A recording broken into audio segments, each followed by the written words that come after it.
Okay, today my guest is Professor Lorraine Eden. I'll keep my introduction short to maximize our time with her. In the next 30 minutes or so, we'll talk about Lorraine as a person. Professor Eden is a thought leader and esteemed scholar, and finally is a mentor to many PhD students and junior faculty. For the sake of time, I'll skip many of her accomplishments and give you a very quick snapshot. Professor Eden is an AIB Fellow, a Fulbright Scholar, and a Pew Fellow. She was the editor-in-chief of JIBS, served 2 terms on the executive board, and also as the president of the AIB. She is currently the dean of the AIB Fellows and has consulted many MNEs, governments, and international organizations on transfer pricing, M&E strategies and structures. She has testified as an expert witness in the courts, national governments, and international organizations. She was the lead author of the AIB's 3 codes of ethics and their updates. She also founded and co-wrote the Ethicists blog for the AOM. Dr. Eden received the AIB John Dunning President's Award in 2012, the inaugural Woman in the Academy of International Business Woman of the Year Award in 2016. She was honored by the European International Business Academy in its annual research volume, Progress in International Business Research. In 2019, she also received the Medal of the City of Rennes, France, and won 2 JIBS 50th anniversary gold medals for scholarly service and scholarship. She also has over 200 scholarly articles published in all the major management and international business journals. Thank you, Lorraine, for joining us. Thank you, Ilgaz. I'm delighted to be here, and thank you for that nice introduction. First question always is, what did you want to become when you were a child? I think growing up, I wanted to become a lawyer. In my high school yearbook, it actually says, I was thinking about the question, in my high school yearbook, it says that I wanted to be the Canadian ambassador to the UN. So clearly an interest in law and politics as a child. And how did you choose academia? Actually, I think I kind of fell into it. I started out in pre-law at Mount A, and the pre-law course was economics. And so I started economics my first year university and fell in love with economics, and then decided that I'd really like to teach it. I did, and so went on to get a master's and then a PhD in economics, and really been a university professor my whole life. About IB scholarship, how did you focus later on? Well, you know, that's an interesting question in terms of IB. You know, when I started doing IB scholarship, it depends upon what you define as IB scholarship, right? I would argue that right from the original things that I started writing as a master's and PhD student, you would consider them to be international business in the sense that they were written in international economics and they were about firms. And so under the big umbrella that I think of as IB scholarship, clearly, really everything I've written, not everything, because some things I've written have been about sub-federal public finance, but most of what I've written would, I think, fall under the big tent of IB scholarship. If you stopped doing what you're doing today, what's the second best alternative career path for you? Well, that question I think doesn't quite fit me, I guess, Ilgaz, in the sense that I'm now retired from being full-time academic teaching, and I'm in my, in some sense, my second dream career already. I am, but in the point in time when I had been a full-time academic, if I had done something different, I think I would have taken up one of the many offers that I had and moved into the consulting sector and gone to work for one of the big 4 accounting firms and done transfer pricing as a transfer pricing professional instead of doing it as an academic. So now that I am retired and I'm not full-time teaching, I'm actually doing much more of what my other alternative would have been. I'm doing much more focused on the public policy aspects of transfer pricing and international tax. I've got involved in a lot of organizations, the American Bar Association, the National Association of Business Economists, the International Tax Congress, the Tax Foundation, And I'm doing all kinds of that kind of public policy work associated. So I kind of moved out of still doing the research, but I moved into what I considered my second career, which was trying to make a difference through influencing how policy is made at the international level in the international tax and transfer pricing world. Perfect. Something that is not on your CV that people might find interesting. I suppose we all have things like that, but let me just suggest one. I was in grade 10, okay? And we had a really interesting history teacher at that time, and he wanted us each to do a year-long project on something at history. And I was at that point in time interested in the Greeks and Romans. I was studying Latin at the time. I did 3 years of high school Latin. And I decided that what I wanted to do was build a scale model of the Greek Parthenon. Okay, we're talking 1960s. This is pre-internet. I spent 3 years, grade 10, 11, and 12 in high school, building a scale model of the Parthenon that's as big as a tabletop. My father helped me do that. We built much of it in the basement of our house. And he had the foresight to order a plexiglass case made for it. And when I graduated in high school, we gave the Parthenon to my high school, and it is still, I graduated in 1966, so what's that now? 55 years later now, 55 years later, that Parthenon is still there in the high school library. And I have actually started a website about it, which I haven't finished. So this is on my to-do list, called Go Parthenon, which includes pictures of all the scale models of the Parthenons built around the world. There aren't a lot, Ilgaz. There are very few scale models of the Parthenon. I suppose the biggest one is in Nashville, Tennessee, and I visited it a couple of times and taken photos. But St. Stephen, New Brunswick is one of the few full-scale models of the Parthenon built when I was a high school student. Oh, I should tell you, when that was done, it's kind of funny add-on story. When that was done, the head of the classics department at University in New Brunswick came down to see me and visit and tried to persuade me to go and do classics. I guess they figured anybody who built a scale model of the Parthenon should really be doing classics. And, I wanted to be a lawyer at that point in time and ended up in economics and didn't go to UNB. One other sort of interesting thing that came out of that, my mother my mother's British. She and I went to England, I think in either grade 11 or grade 12 for 3 weeks. I wrote to the British Museum, said I was building a scale model of the Parthenon, asked if I could go in and draw the frieze around the Parthenon because it was not in the books that I could get on interlibrary loan. And they wrote back from the British Museum and they allowed me to come in. So for a week, my mom and I lived in a hotel in London, and every day I went to the British Museum with my special pass and my drawing board, and I stayed with the frieze and drew the marbles. I have no idea where those notes are, but the frieze is still, of course, around the Parthenon that I drew. But I thought amazing that a British museum would let a high school kid from Canada in to have that kind of access. This is truly fascinating. So how accurate is it? I think it was actually it was 2 scales we could get. I ordered interlibrary loan books basically from all over the world. And I now actually have quite a large collection of books on the Parthenon, probably more than most libraries do. And, so when I do finally build this Go Parthenon website out, matter of fact, if you go to my website, you nail that, you're down to the bottom of the page, some of the photos are there now. It's a site under construction. Did you actually go and see the actual? Yes, but much later in life. My husband, Chuck Herman, and I went, it must be 6 or 7 years ago.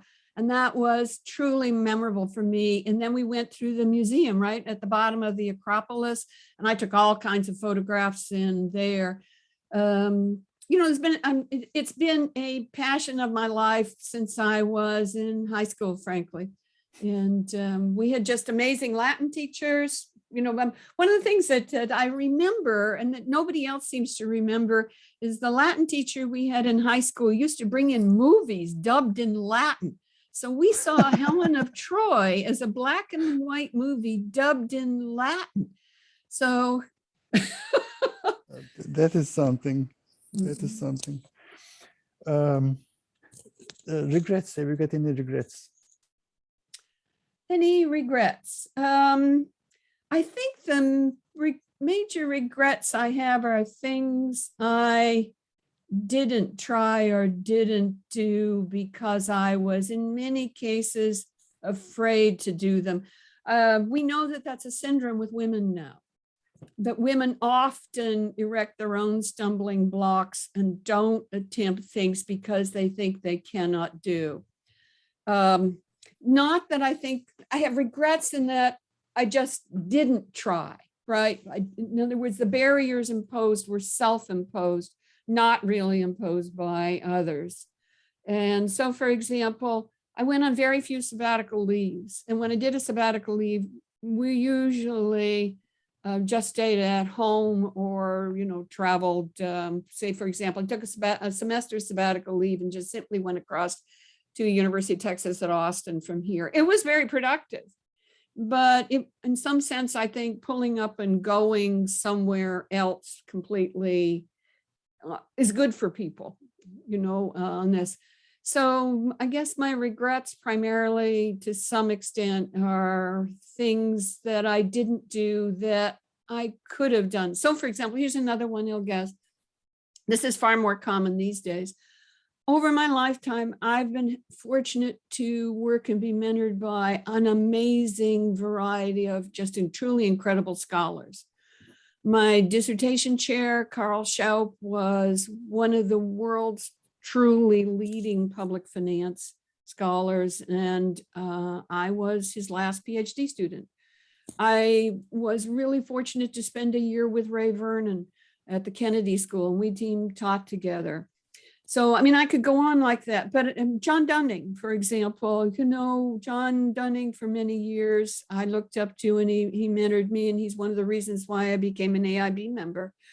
I didn't co-author with any of those individuals. I never asked.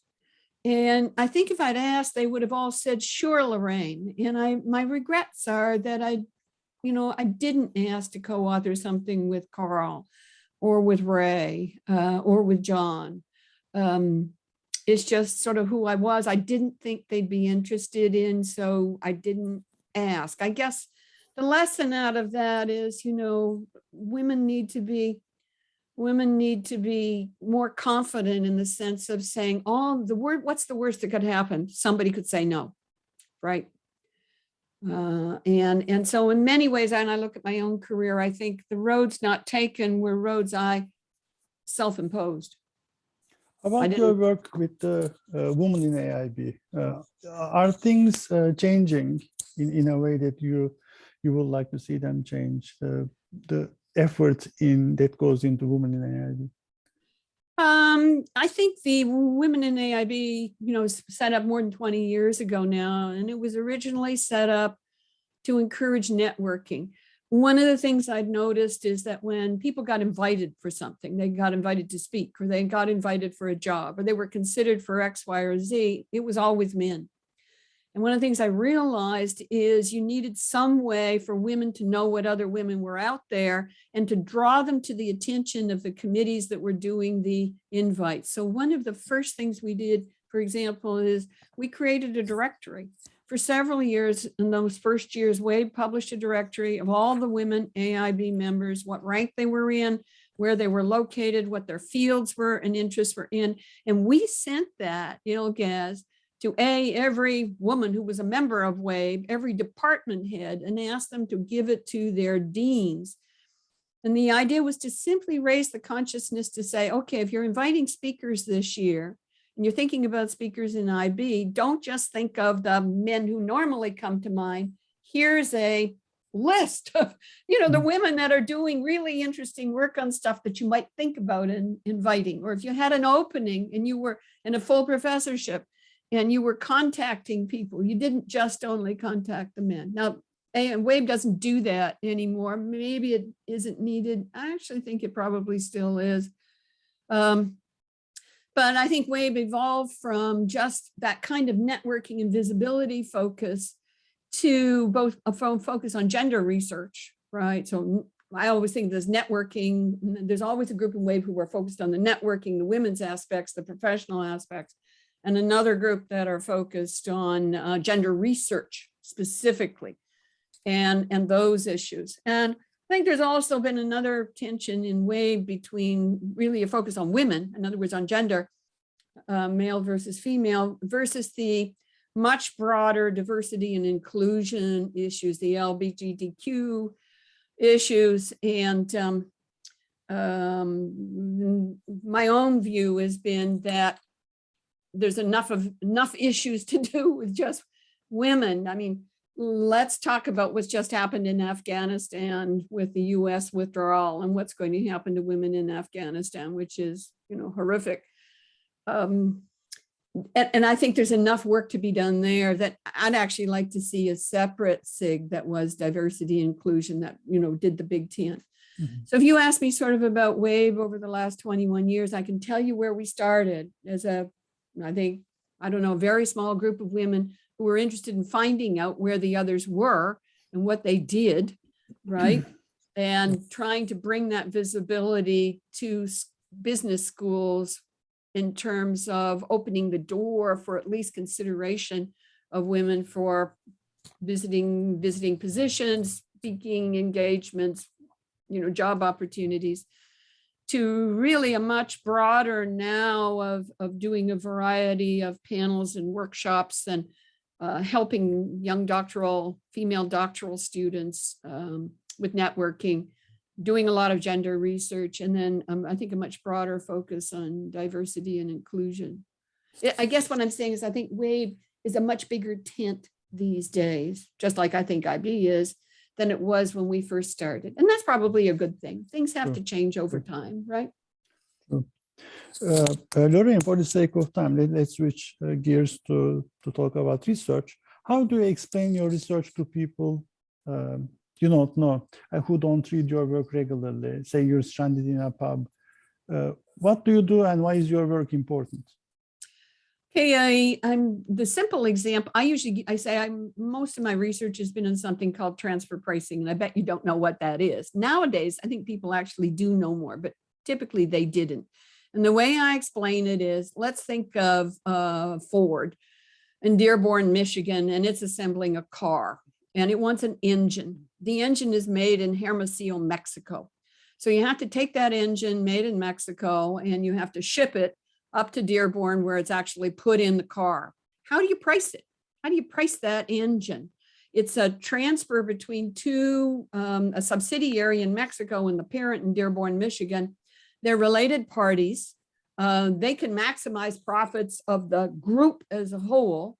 And what if I told you that the tax rate in the tax rate in Mexico was half the tax rate in the United States?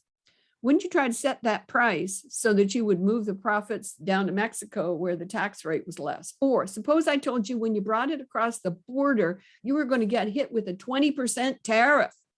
You think there's any possibility you might under invoice it to avoid paying the tariff? As a matter of fact, that's another thing I often ask people. When you cross the border, do you actually tell the truth to the customs agent in terms of the value of the stuff you brought across, right? And so what people kind of smile and say, but the answer is when related parties get together, it's impossible for them to maximize the profits of the group in a way that advantages one member and disadvantages another, but makes the group as a whole better by arbitraging things like differences in corporate tax rates or tariffs or foreign exchange controls, that sort of issue. Perfect. About omitted variables or omitted contexts, neglected areas in international business research for the next 5 to 10 years of the field? What do you think are the things that we should talk more about? Well, I think the things that don't get discussed in IB are typically those where there are no data. You can't shine the light in the dark corners if you don't have the data, right? So one of the real problems has been inability to have data on subjects. So frankly, that's been probably the single largest hurdle in empirical work on transfer pricing is the lack of available data. Now, let me give you an example of what that happened. Think about the work on corruption. Real work on corruption did not start until Transparency International first started publishing the TI indexes, where they basically assigned a number. When the bribery index first came out, we were able to separate corruption into two characteristics, pervasiveness and arbitrariness, and that was the basis of my first paper in AMR and other work that I went on to do on corruption. So in other words, as the data get better, researchers that have had a long time interest in questions don't have to do just conceptual theoretical work, they can actually do empirical work.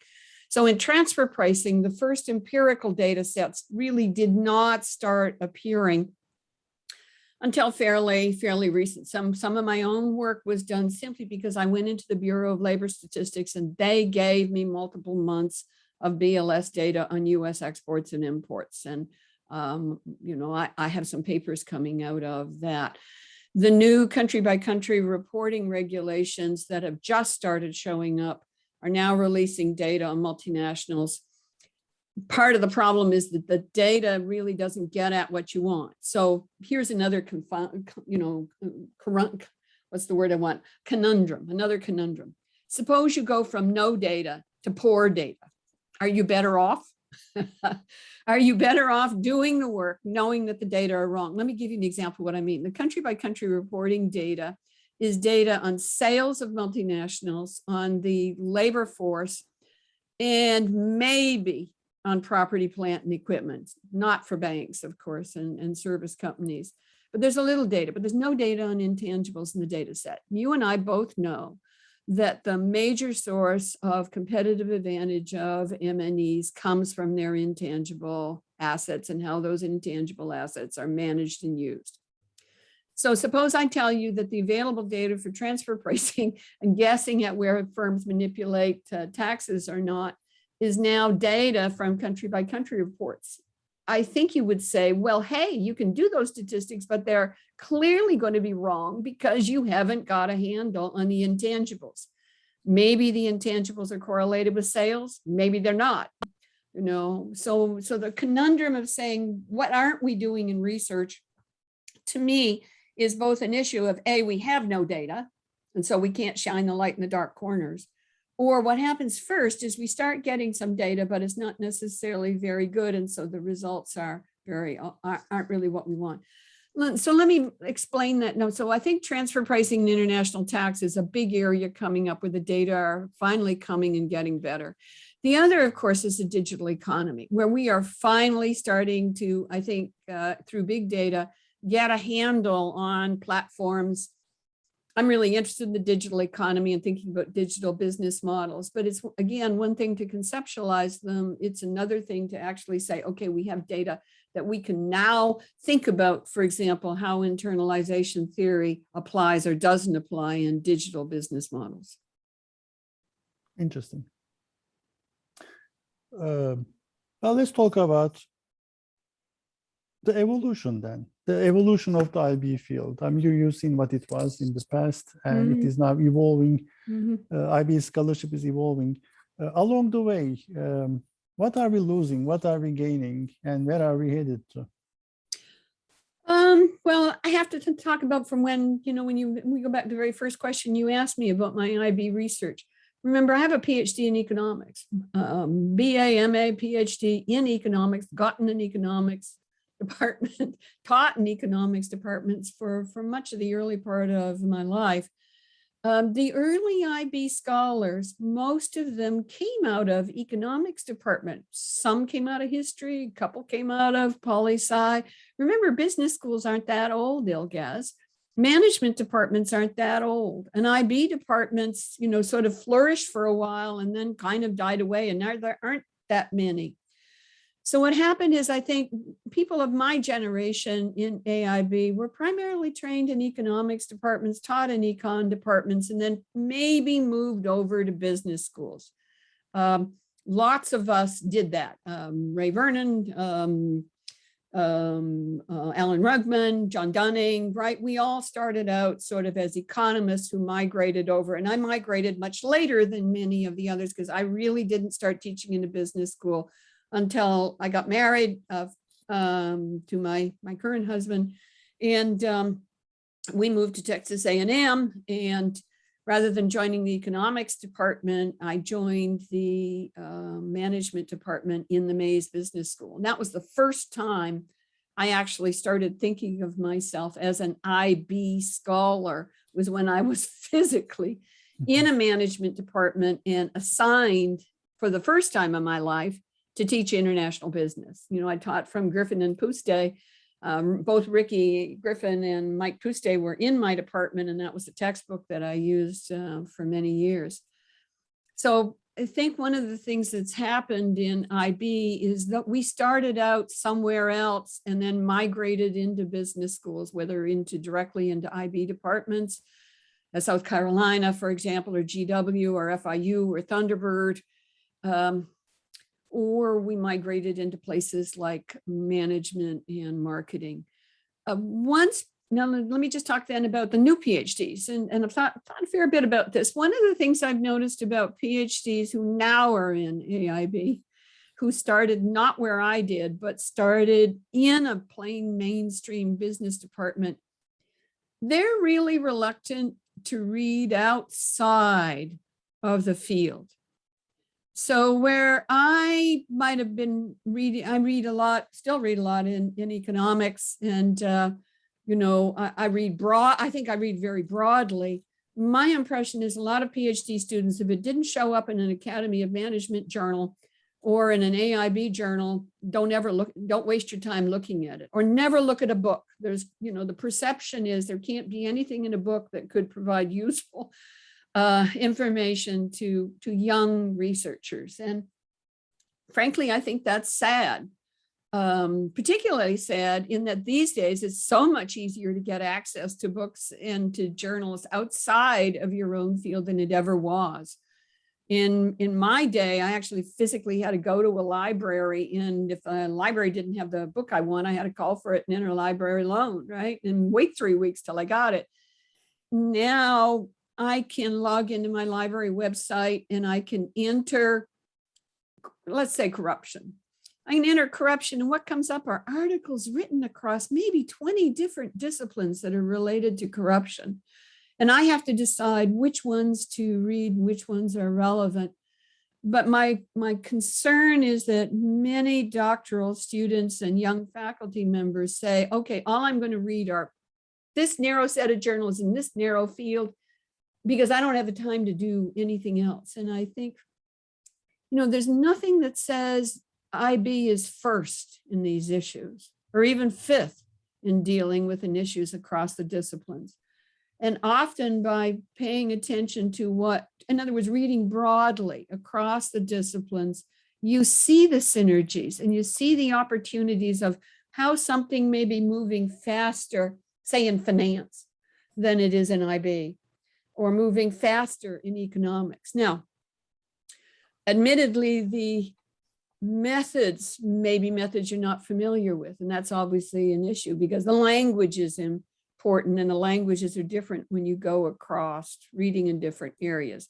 But you can at least get the sense of what's going on in those fields and the topic that you're interested in. And then, even talk to somebody who's actually writing in that area to help you think about it. So I find that as a real problem, this perception that I don't have enough time to read anything, so I'm only going to read the AOM and AIB journals and not read anything else. I think that's sad. Lorraine, when you said IB is not the first or the fifth in these lists. What I mean on a topic. Okay. About the field, are we becoming too focused, or are we losing the rich context of IB, how it was started, how it originally was developed? Or are we now maturing too fast, and this maturity is bringing some sort of some stagnant position? I think editors of the journals make a big difference here.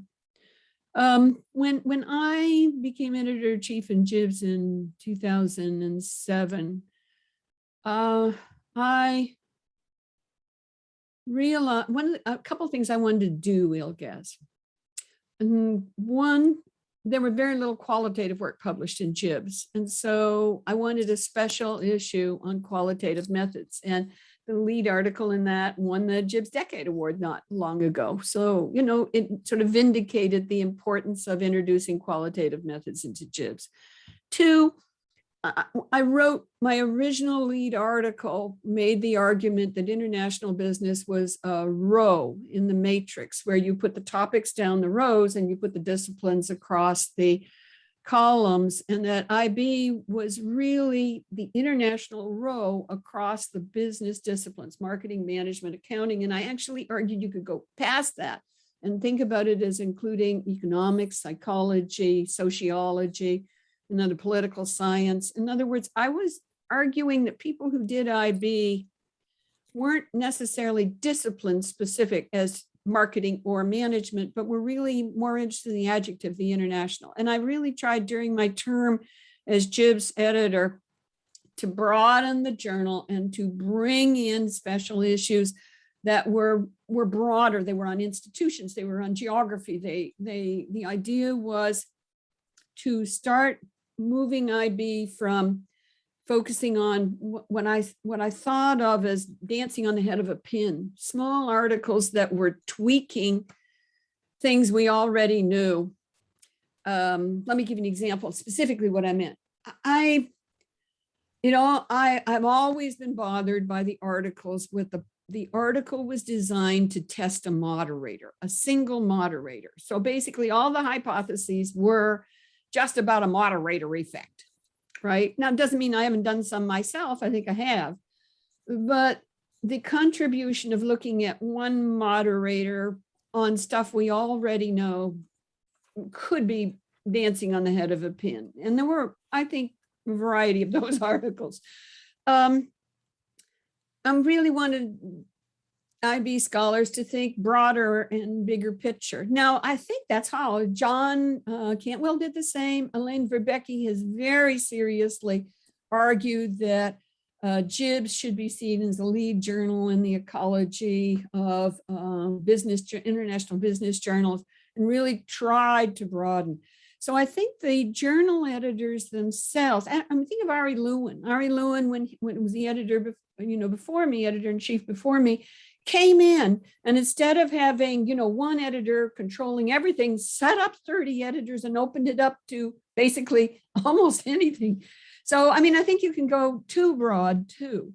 But for me, the journal editors are a very important gatekeeper in terms of thinking what is the field of IB. And when they define the field as broad and they encourage researchers to work in that breadth, I think that's very healthy for the field. For the sake of time, about advice, what was the best advice you received when you were going through the PhD program? The best advice? Mm-hmm. Well, maybe I should back up and say just a little bit about that.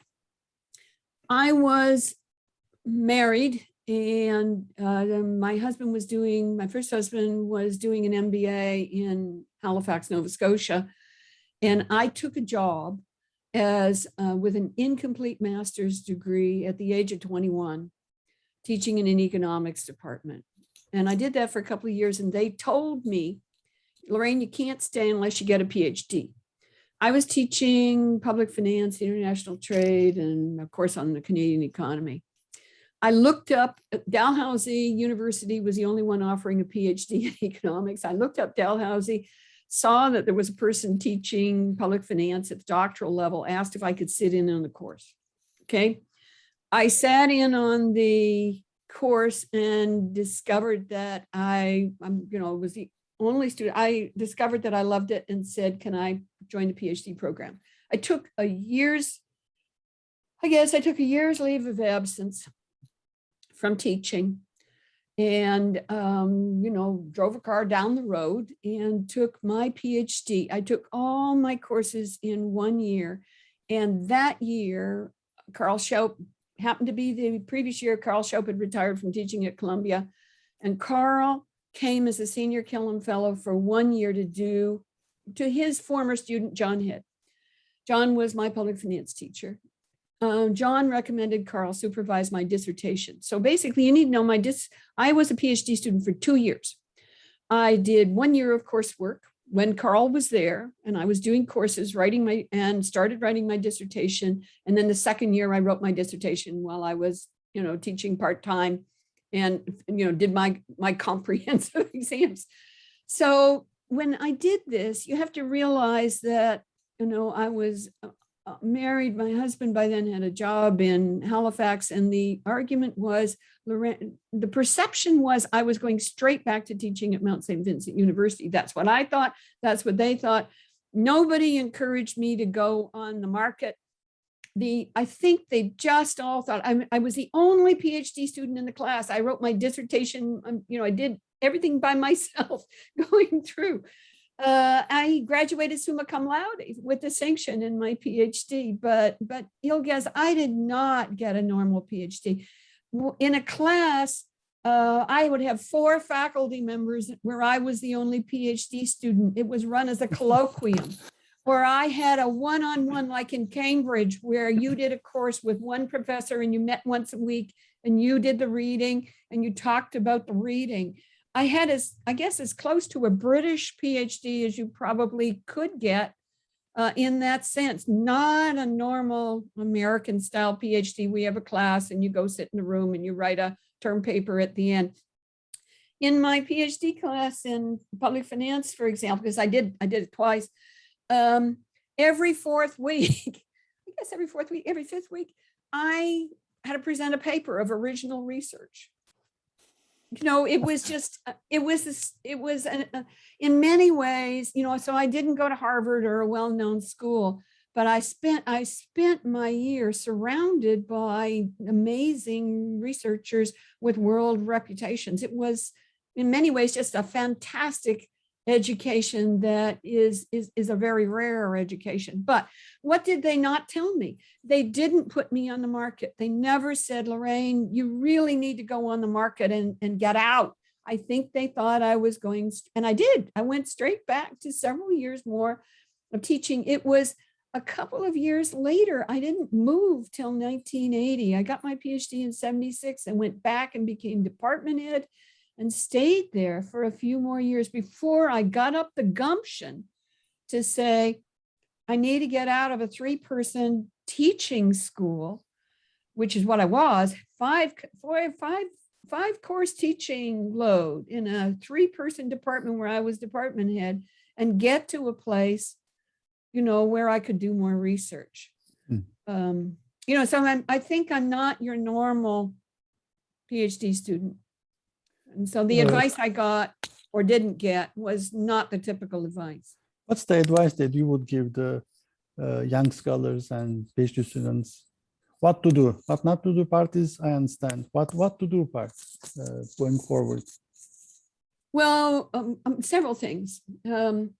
One, build a network of people that that you trust, that you rely on, that can help get you through the PhD program. Everybody gets through the coursework, basically almost everybody gets through the coursework. Where they fail is getting through the dissertation. And I think many people, that hurdle of the dissertation for a young PhD student is very tough. It's really helpful to go through with a group of people at the same time as you are. And I think the expectations are so much higher now. They want you to have all these publications even before you got your dissertation done. So I think finding good mentors whose advice you trust, it can be really helpful. Get involved, in AIB early. Get involved in, if you're a woman, get involved in WAVE. They can be really helpful for you in terms of thinking about how to navigate those first years. I think there's a variety of ethical pitfalls that can befall young students and young faculty, and understanding how to avoid those ethical pitfalls, which is the reason why, Kathy Lundeen and Paul Valler and I wrote the ethical professor, was because we saw so many young people make such avoidable mistakes on ethics issues. The other thing is, I guess I would say, do what I didn't do, which is don't be afraid to ask. Don't self-limit by saying, I can't do those things. And do recognize the worst that can happen is that somebody says no. Be prepared to fail and learn from that failure, right? We're all going to fail multiple times over our career. I remember being at a doctoral consortium where Bob Hoskisson was one of the presenters, one of the faculty presenters, and he said something that I thought was really useful. He called it 7 times down, 8 times up. And it's the story of an article that he wrote and sent to 8 journals. Each time he sent it, it got rejected. One time up, 1 time down, 2 times up, 2 times down. The 8th time it got published, and he said he thinks it's one of his best articles. So remember, 7 times down, 8 times up. Perfect. What is one last question is, what's the question I should have asked you but haven't? Well, you did ask it, actually. I thought you might ask me about my interests in gender and things I've done on WAVE and whatnot, but you did ask. It wasn't on the list, but you did ask it, Ilges. Anything we've left out that you want? Anything we left out? I will say one other thing, because this has come up in other places that I've talked about. In looking back at my own research, I realized there's a thread running through my work that I hadn't realized. I've been interested in what I call shocks and responses. That, when something disturbs an equilibrium system, and then how you move to a new equilibrium after that. It's a big issue in economics. Comparative statics and dynamics is about shocks and responses. But I had a long run interest in that, and started to realize that one of the reasons why I had it was because of a major crisis in my own family when I was 8. We were living in Moncton, New Brunswick at the time. My father was a refrigeration engineer. My mother was at home, and in a very traditional 50s housewife. She was at home with 3 children. She did not have the right to sign checks. She couldn't drive a car. Dad gave her an allowance every week. She bought the groceries. It's a typical 50s family. And Dad was out walking the street one day, and a guy pulled up in a car who he knew and said, "We're going to Shediac to buy lobsters. Would you like to come?" And Dad said, "Sure." And he got in the back seat of the car.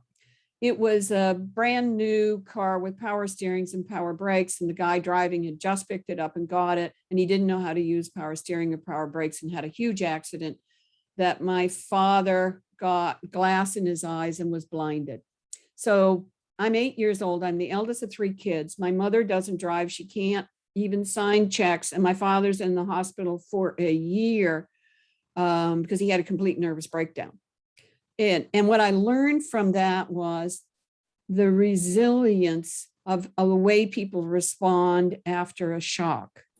And I took several lessons from that. One lesson I took away was, as a female, I was never going to be put in that situation my mother was put in. I would balance a check. I would have an account. I would know how to drive a car. I would get myself a job that enabled me to support me in my family should anything ever happen to my husband, right? Or that put us in that kind of situation. and I really think I have done that. I think also my interest in gender comes from there in terms of looking at my mother and how my mother, she's the one who went out to work. She became an insurance secretary and she made basically peanuts the rest of our lives. So we were sort of always on border poverty line as children. But she changed roles. When I grew up, I was the only woman, I was the only child, we were the only family in my town where the father was at home providing, dinner and whatnot.